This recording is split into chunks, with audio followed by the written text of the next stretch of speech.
ifafaalaha muuqda ma yahay dhammaadka Somaliland muuse waxa weeyi aniga sida ila tahay taariikhduna dhigaysaa qof qayb hoggaan kaga jiray urur dagaal adag soo galay dad ay qoyan yihiin hagardaamadii iyo dhibaatadii ay dalka u geysteen oo ay muuqdaan xabaalihii shacbigii la gumaaday oo khayriyadda hargeysa ka lahaa anigu wax dili karaa duca qaadan maayo inay maanta ku eedeeyaan cid maxkamadda la soo taagay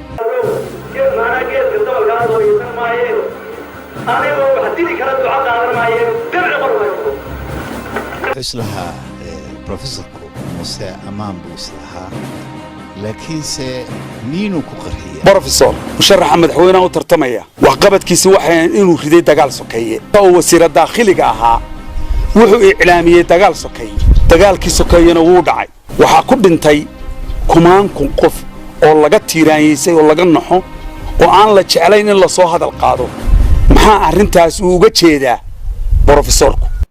marka aad eegto wadciga taagan maanta iyo duruufaha ku gadaaman Somaliland waxa muujinaya oo cadayn iyo marag u ah su'aalahan iyo jawaabahan la isweydaarsanayo iyo sidoo kale aragtiyaha kooxuhu ay kala qabaan ee had iyo jeer ay isu marinayaan warbaahinta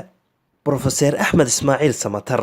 ayaa si indha la'aan toddobaadkan bedka u soo dhigay war dhinac gaar ka socda isla markaana ka fog xaqiiqada taas oo dambiyadii Muuse Biixi uu ka galay dalka iyo dadkaba ku dhiirinaysa in uu ku saxsanaa maantana lagu dooranayo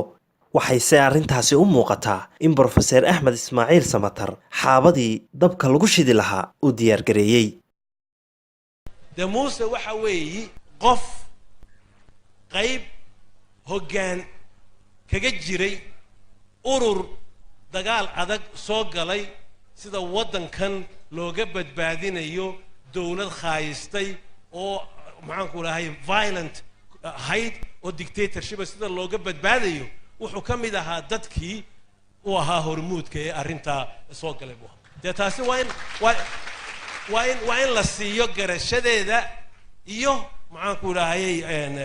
sharafka ay leedahay qofka in la siiyo leadership halkaa ka soo galay waqti adag oo dagaal adag lagu jiray haddii aynu intaa kaga nimaadno Professor Samatar bal aynu jaleecno jawaabaha uu ka bixiyay Professor Ismaaciil Hurre Buuba oo isagu bayaaminaya hagardaamooyinkii SNM ee Muuse Biixi uu ku hayay wax dilmay waaga wax ku mutaystay dilmay hogaamin iyo dilmay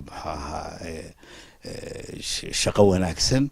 laakiinse ayaan daro waxaan u ogeyn Muuse dilmay professorku waxaan u ogeyn laba arrimoodba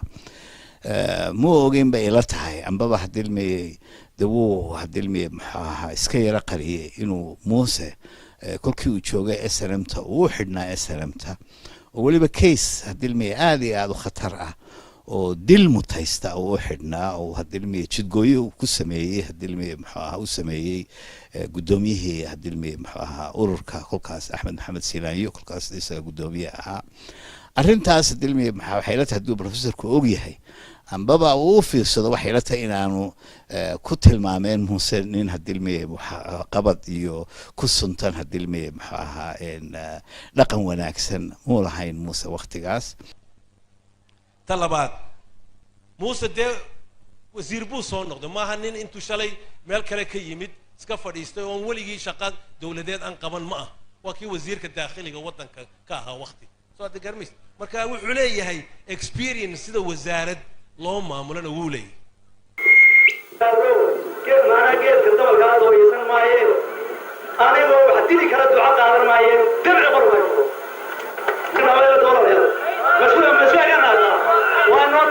qodobka ugu horeeya waxa weeye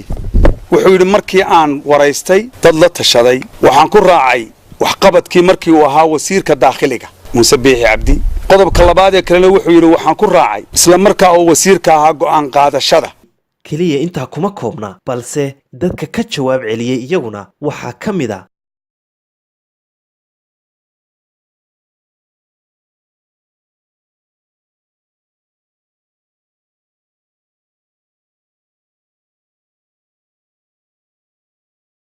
brofesorku wuxuu qoomay qoon bugta oo aan la jeclayn in afka lagu dhufto ayuu afka ku dhuftay brofesorku wuxuu yidhi abaalmarin buu ka dhigay waxaan leeyahay go'aankaasi wuxuu ahaa go'aanka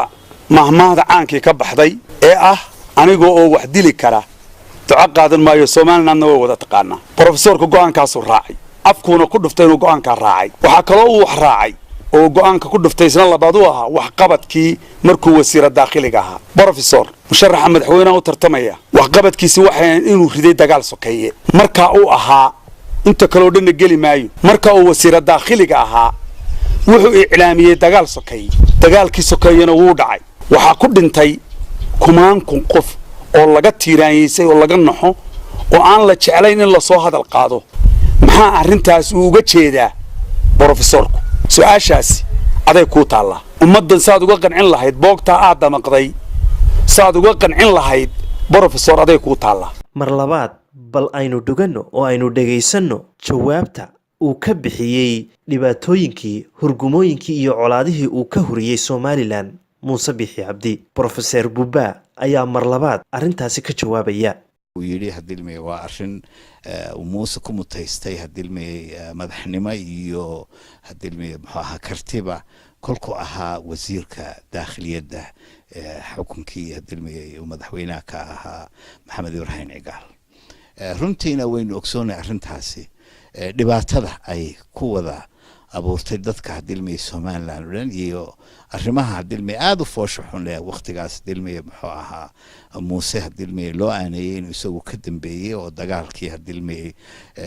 dagaalkii sokeeye ee ka dhex dhacay hadilmay muxuu ahaa Soomaaliland inuu isagu hadilmay muxuu ahaa ninkii sababay oo hadilmay muxuu ahaa runtii ka dhigay iyada oo